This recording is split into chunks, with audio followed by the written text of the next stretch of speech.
खौफ में Israel, Iran का एटम बम तैयार।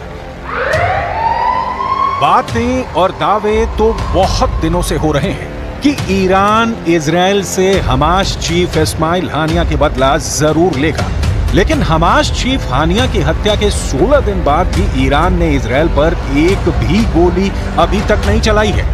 आखिर ईरान इतना ज्यादा वक्त इजराइल पर हमला करने में क्यों लगा रहा है? इस सवाल का एक जवाब ये है कि ईरान इजराइल पर बहुत बड़ा परमाणु हमला करना चाहता है ताकि इजराइल को दोबारा हमला करने का मौका ही ना मिले। ईरान से जुड़े इस सनसनीखेज खबर ने इजराइल के होश उड़ा दिए हैं। प्रधानमंत्री नेतन्याहू से लेकर अमेरिकी राष्ट्रपति बाइडेन तक ईरान की एटमी तैयारी से भौचक्के रह गए हैं। इंटरनेशनल मीडिया में छन छन करा रही खबरों से पता चला है कि ईरान इजराइल पर बड़ा हमला करने से पहले एक जबरदस्त परमाणु धमाका करने जा रहा है ताकि इजराइल और उसके दोस्तों को साफ संदेश दिया जा सके कि अगर ईरान को इजराइल ने दूसरा गाजा बनाने की कोशिश की तो ईरान इजराइल को परमाणु बम की आग में भस्म कर देगा।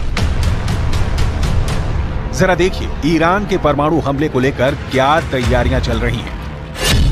खुफिया एजेंसी को भनक लगी है कि ईरान इस वक्त अंदर ही अंदर परमाणु बम से जबरदस्त हमला करने की तैयारी में जुटा है। दावा तो यहां तक किया गया है कि ईरान के सुप्रीम लीडर ने कुछ चुनिंदा टॉप कमांडरों को आदेश दे दिया है कि ईरान इजराइल पर एटम बम से हमला करना चाहता है। हालात ये हो गए हैं कि ईरान की परमाणु तैयारी को देखते हुए पीएम नेतन्याहू ने एक बड़ी मीटिंग की है जिसमें ये समझने की कोशिश की गई है कि अगर ईरान इजराइल पर परमाणु बम से हमला करता है तो इजराइल ऐसी स्थिति में अपने बचाव के लिए क्या क्या कदम उठा सकता है। दावा किया जा रहा है कि ईरान लगभग 12 परमाणु बम बनाने के बेहद करीब पहुंच चुका है, जो पूरे मिडिल ईस्ट के लिए बेहद खौफनाक है, खास तौर से इजराइल के वजूद के लिए।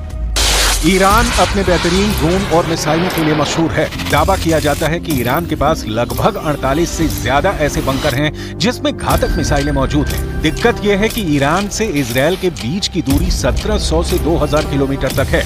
ऐसे में इजराइल के पास एक ही रास्ता है कि उसे इजराइल पर हमला करने के लिए ऐसी मिसाइलें मिले जो इजराइल को एक ही हमले में दबा करके रख दें।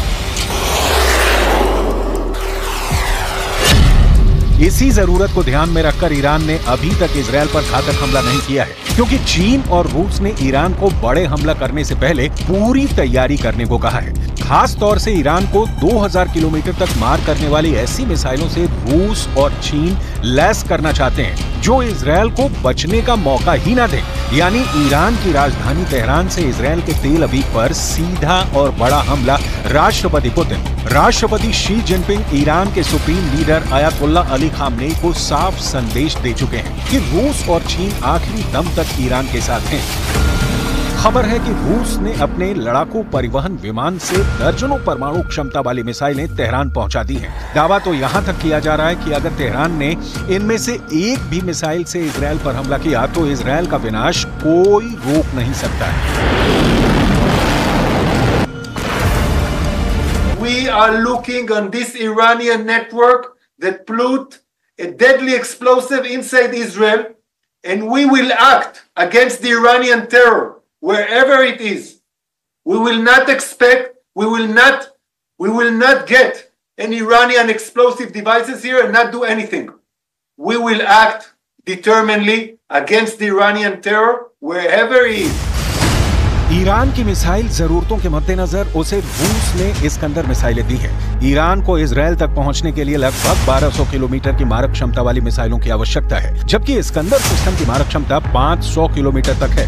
लेकिन रूस ने ईरान को जो इस्कंदर मिसाइल दी है वो लेटेस्ट वर्जन की है। इजरायली मीडिया के मुताबिक रूस ने ईरान को 1500 किलोमीटर तक हमला करने वाली R-500 क्रूज मिसाइलों के साथ इस्कंदर के सिस्टम दिया है, जो ईरान को जबरदस्त मिसाइल पावर दे रहा है। इस्कंदर के लंबी दूरी तक मार करने वाली परमाणु क्षमता वाली मिसाइल है। इसके अलावा रूस का मरमंग्स BN सिस्टम ईरान को दिया गया है। इजरायली विदेश मंत्री इजराइल काट्ज का साफ कहना है कि ईरान इजराइल पर बहुत बड़े हमले का प्लान बना चुका है। यानी ईरान अब रूसी मिसाइलों से इजराइल पर हमला करने जा रहा है।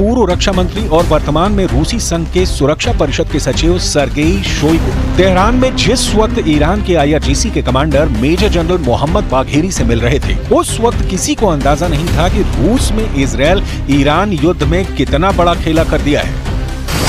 इजरायली मीडिया के दावों के मुताबिक ईरान की राजधानी तेहरान में गुप्त मीटिंग हुई है, जिसमें रूस ने तुरंत ही ईरान की सभी मांगे मान ली हैं। दावा किया गया है कि रूस की तरफ से पूर्व रक्षा मंत्री सर्गेई शोइगु ने IRGC के top commander major general Mohammad Bagheri की और उन्हें परमाणु क्षमता वाली मिसाइलें देने का रास्ता साफ कर दिया है। दावा किया जा रहा है कि राष्ट्रपति पुतिन के आदेश के बाद सैन्य परिवहन विमान IL-76 ने रूस से उड़ान भरी, जिसने ईरान के गुप्त ठिकाने पर रूसी इस्कंदर मिसाइलों को ईरान पहुंचा दिया है। इसके अलावा रूस ने ईरान को उपग्रह नेविगेशन सिस्टम मरमंग्स BNEWS भी दिया है। रूस की इस्कंदर परमाणु क्षमता वाली मिसाइल कुछ मिनट में ही तैयार की जा सकती है। इस मिसाइल के मिलने से ईरान अब इजरायल में घुसकर कभी भी इस्कंदर मिसाइल से हमला कर सकता है, जबकि रूस का उपग्रह नेविगेशन सिस्टम मरमंग्स BNEWS ईरान को ऐसी क्षमता देगा कि इजरायल के लड़ाकू जेट और मिसाइलें हमला तक नहीं कर पाएंगी।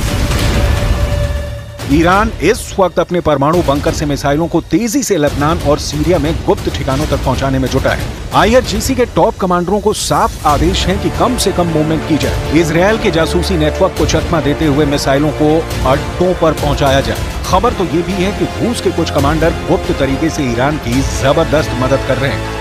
इधर supreme leader Ayatollah Ali Khamenei ईरानी अखबार कहान में लेख लिखा है कि पिछली बार ऑपरेशन में ईरान ने इजरायल के सिर्फ कुछ ठिकानों को निशाना बनाया था, लेकिन अब इजरायल के अंदरूनी इलाकों जैसे तेल अवीव और हाइफा रणनीतिक केंद्रों पर हमला होगा। खामनेई ने ये भी लिखा है कि हानिया की हत्या में शामिल इजरायली अधिकारियों के घरों को निशाना बनाया जाएगा। इस बार का हमला बड़ा खतरनाक होगा, जिसे इंटरसेप्ट करना भी मुश्किल होगा।